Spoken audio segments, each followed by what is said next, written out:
Hi everyone, welcome to the Highlights from Ukraine podcast, your daily audio summary of the latest news reported in the Ukrainian media. My name is Artem, and here is the news. For 696 days, Ukraine defends itself against the forces of the Russian invasion. President of Ukraine Volodymyr Zelensky informed in his evening video address that only in the past day there were over 100 intense combat clashes on the front lines. The most severe was in Avdiivka-Mariinka direction, Liman direction, Siversk direction, Kupiansk direction, and near Kherson. Quote, "Our resilience now, the destruction of the enemy now, is vital. There should be no illusions in Russia that they will succeed in anything," unquote, said Zelensky.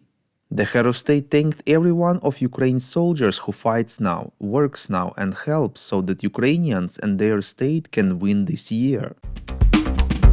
Yuri Ignat, the spokesperson for Ukraine's Air Force, said that the Russians have deployed air defense systems to Crimea and the front line, but have withdrawn them from other regions of Russia, reports Focus.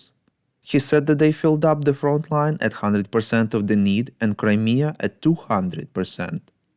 But as a result, the rest of the Russian territory doesn't have many air defense systems.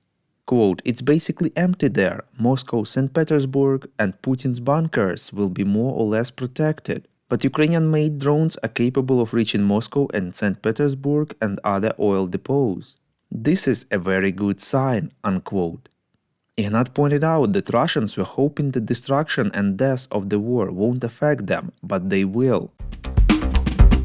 "We would really appreciate if you could recommend us to your friends and family, as well as share information on social media. This way more people would learn about the podcast and truth about Russia's invasion of Ukraine." Slovak Prime Minister Robert Fico, who is scheduled to meet with his Ukrainian counterpart Denis Shmyhal on 24th of January, has made further controversial remarks about Ukraine, reports European Pravda. Fico said he intends to announce at the meeting with Shmyhal that he will block Ukraine's accession to NATO in every possible way. He said Ukraine was under absolute US influence and hinted that it would have to give up part of its territory to Russia to reach peace. Fico wants to present Shmyhal with a list of the humanitarian aid provided by Bratislava. He also wants to confirm that Ukraine will no longer receive military aid from Slovakia.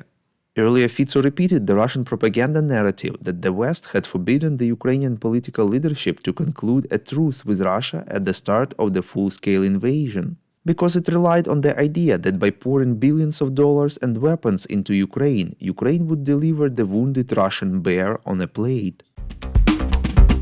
NBC News informed that key aides to US President Joe Biden have warned Congress during a closed-door meeting that Ukraine would face considerable challenges at the front if no additional military aid is provided, reports LBUA.